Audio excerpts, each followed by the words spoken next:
इस मोटर के आविष्कार के पीछे भी एक कहानी है। हुआ यूं कि सन 1950 में नोबेल प्राइज विजेता वैज्ञानिक रिचर्ड फेनमैन ने दुनिया को चुनौती दी संसार की सबसे छोटी मोटर बनाने की, 1 इंच के 64वें भाग से भी छोटी मोटर। विलियम मैकलेलन ने यह चुनौती स्वीकारी और दुनिया की सबसे छोटी मोटर बना डाली। इसके लिए इन्होंने ट्वीजर और माइक्रोस्कोप का इस्तेमाल किया था। शायद दुनिया में मेम्स की शुरुआत इस मोटर से ही हुई थी। आइए अब मेम्स को जरा विस्तार से जानें। इलेक्ट्रो और मैकेनिकल सिस्टम को एक साथ जोड़कर जो उपकरण आए गए उन्हें नाम दिया गया इलेक्ट्रोमैकेनिकल सिस्टम। पानी का पंप और मोटर इलेक्ट्रोमैकेनिकल सिस्टम है। फिर धीरे धीरे ये मशीनें छोटी होती गईं। इनका आकार माइक्रो स्तर पर पहुंच गया और तब इन्हें नाम दिया गया माइक्रो इलेक्ट्रोमैकेनिकल सिस्टम यानी मेम्स। मेम्स का उदाहरण है एकदम नए मोबाइल फोन में इस्तेमाल होने वाली मोटर। ये मोटर फोन को ठंडा रखने वाले पंखे को चलाती है। बहुत जल्द ऐसा फोन बाजार में आने वाला है। आजकल नए किस्म के एंटीना में भी रेडियो फ्रीक्वेंसी मेम्स स्विचों का प्रयोग किया जाता है। इन एंटीना में अलग अलग कोणों में प्रसारण संभव है। ये विशेषता पहले के एंटीना में नहीं थी। इन रेडियो फ्रीक्वेंसी स्विच वाले एंटीना का प्रयोग उपग्रहों के लिए होता है।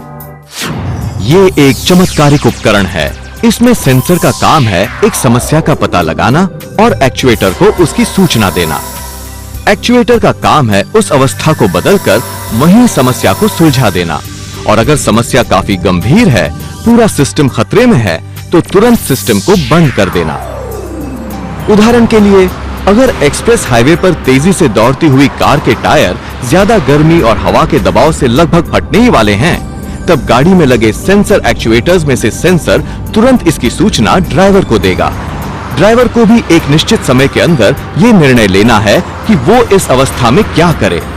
लेकिन अगर ड्राइवर निर्णय नहीं ले पाता, तो एक्चुएटर तुरंत कार के इंजन को धीमा करके कार की गति को कम करेगा और फिर उसे रोक देगा। मान लीजिए एक गैस स्टोरेज टैंक में दबाव बहुत बढ़ जाता है। इतना बढ़ जाता है कि गैस लीक होने का खतरा होने लगता है। इस बात का पता प्रेशर सेंसर लगा लेगा, बल्कि कंट्रोल रूम को तुरंत सूचित करके सावधान भी कर देगा कि वो इस पर तुरंत कार्यवाही करे। लेकिन अगर कंट्रोल रूम एक निश्चित अवधि में निर्णय लेने में या कार्यवाही करने में असफल होता है, तो एक्चुएटर तुरंत पूरे के पूरे गैस प्लांट को ही बंद कर देगा, ताकि दबाव और न बढ़े और गैस लीक होने का खतरा टल जाए। नैनो टेक्नोलॉजी से बने ये नैनो रोबोट्स नैम्बो और बैम्बो इंसान के शरीर के अंदर प्रवेश करेंगे। ये रोबोट्स बहुत ही सूक्ष्म होंगे, हमारी तरह वेरी वेरी स्मॉल। हम आपको बताते हैं कि हम क्या क्या कर सकते हैं। Here we go. Nano technology से बने नैनो रोबो मनुष्य की रक्त वाहिनी से शरीर के भीतर प्रवेश करेंगे और जिन कोशाणु या तो कोशिका मतलब जो सेल बीमार है या तो जिस सेल को मार हटाना है उसी का खात्मा करेंगे।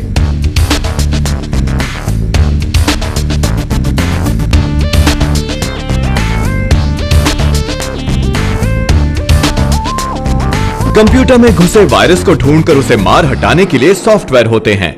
इसी तरह भविष्य में मानव डीएनए का विश्लेषण करने वाली नैनो चिप नैनो टेक्नोलॉजी से बनाई जाएगी। इससे हम वर्तमान की बीमारियां तो जान ही पाएंगे, मगर भविष्य में आने वाली बीमारियों के बारे में भी पता चल जाएगा। इतना ही नहीं, डीएनए की रचना बदलकर उसकी प्रतिकार शक्ति भी बढ़ाई जाएगी।